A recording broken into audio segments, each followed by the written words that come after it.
Привет из Сингапура. С вами передача «ГолубьМира», где обсуждаем крутые навыки. Спрашиваем на английском, отвечаем на русском. Подтягивайте язык или смотрите перевод в тайм-кодах. Let's talk about anti-crisis communications and let's start with the definition. When lives go well, nothing happens. You are just happy. You're doing your usual job or you conduct your usual way of life. But suddenly something happened, and it could be crisis outside of the company or inside of the company. And a lot of people wanted to know what has happened. And some of them could be journalists or mass media. And if you don't give them a version, they will make or prepare by themselves. There is a saying, the rusted duck. They will create something what will be clickbait, what be useful for their для их тиражей, but it can be a very deadly weapon for you and for your business. So you could learn how to stand and how to talk with people when something is burning, when something is collapsing, when things really goes bad. What are the principles and the fundamentals of the anti-crisis communications? First principle is always be prepared that something will happen. Second, if this happen, it would happen in a most inconvenient time. So there no good time for crisis. And third, you should be like U-boat. So you should prepare some divisions in your body, for example, for your life, for your health, for your business, for your money, for your welfare, and you do not allow to conduct each other or to make influence on other blocks of your U-boat. And in terms of the levels of masteries of the skill of the anti-crisis of the person who actually provides those communications, so what are they, starting from the very low one and ending to the most efficient one? First, it's your appearance on the screen. You should be very modest. You should be very serious, and you should talk with short sentences. Everyone should be convinced that you understand what's happened and you know what to do. Second, you should make a schedule. For example, each 15 minutes or each hour, you will ask people to make a calls or to stand close to computers, and you will explain what is going and what you planning to do next.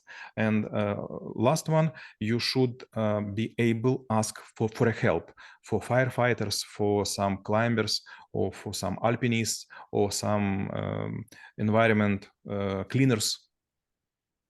And in terms of the probably bending the truth or maybe saying things in a wrong way, because sometimes maybe a good example will be the Titanic when the ship was sinking and the musicians still were playing.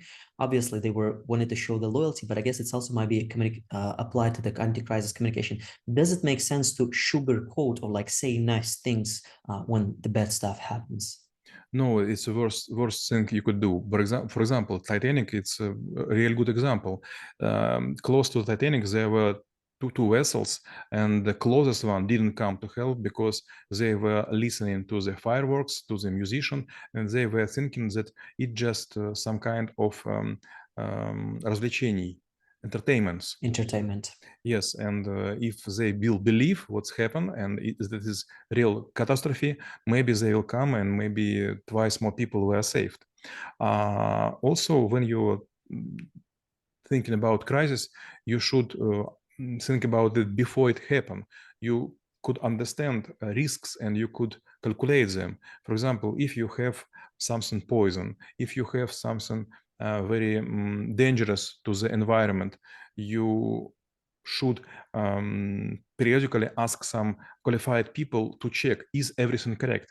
You know, if you don't make this, you save the money. But if you make this, you will save your face. And in order to craft the message correctly, what kind of mistake should the person who provides all of these communications should avoid? First, you should think that everything could be changed very fastly, very fast. For example, лесной пожар. Если маленький пожар начинается, крошечный совершенно ветерок может превратить маленькую искорку в гигантскую выжженную территорию. И, к сожалению, так часто бывает. There is a saying in Russian language, беда никогда не приходит одна, она еще беденка несет. Поэтому it would be also collateral damage. Получается, что не только вы пострадаете, но еще высока вероятность, что, потеряв деньги, предприятие и еще что-нибудь, вы еще останетесь должны большому количеству людей. Вот это кажется очень такой несправедливой историей. And in order for, in terms of the profile of the anti-crisis communicator, what kind of skills or experiences or maybe like a personal traits they need to have in order to do their job well? First, you should be able to speak fast. For example, as you see, as you know, my English is not fluent, and if I will try to speak on the camera about some kind of crisis behind my back, it would be a very poor view. So a lot of people will think that I am dumb. I'm not able to manage this. Получается, что быстро говорящий человек гораздо лучше, чем человек, который является экспертом, но не умеет говорить. Вторая важная вещь – this is location. Если, допустим, вы говорите на фоне пожара, это будет очень странно. То есть не важно, что происходит, you should stay at the most calm and most solid location. И последнее – это вы должны, от вас должно верить уверенностью, confidence.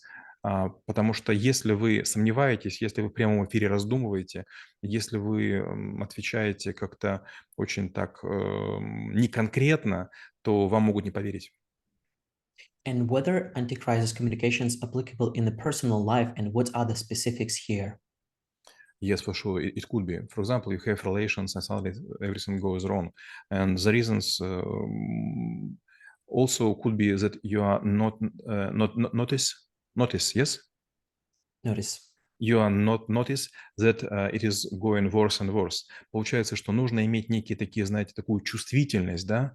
Вот, знаете, вот вы должны с помощью своих рецепторов различать, что происходит. И вы должны быть немножко таким утопистом. То есть вы должны быть готовы к тому, что будет еще хуже. И тогда вы будете более предупредительны, более учтивы, более вежливы, и вы будете всем выигрывать. And my last question will be how knowing about anti-crisis communications could help to make this world a better place. We should just understand and accept that crisis would always close to us, and this is just new our future or our new presence, and this is not a hard times. And everyone goes through this.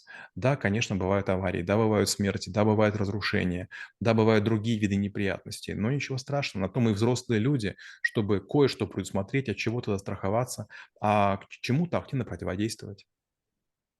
Мы рассмотрели навык антикризисные коммуникации и чем он полезен именно вам. Всем мира!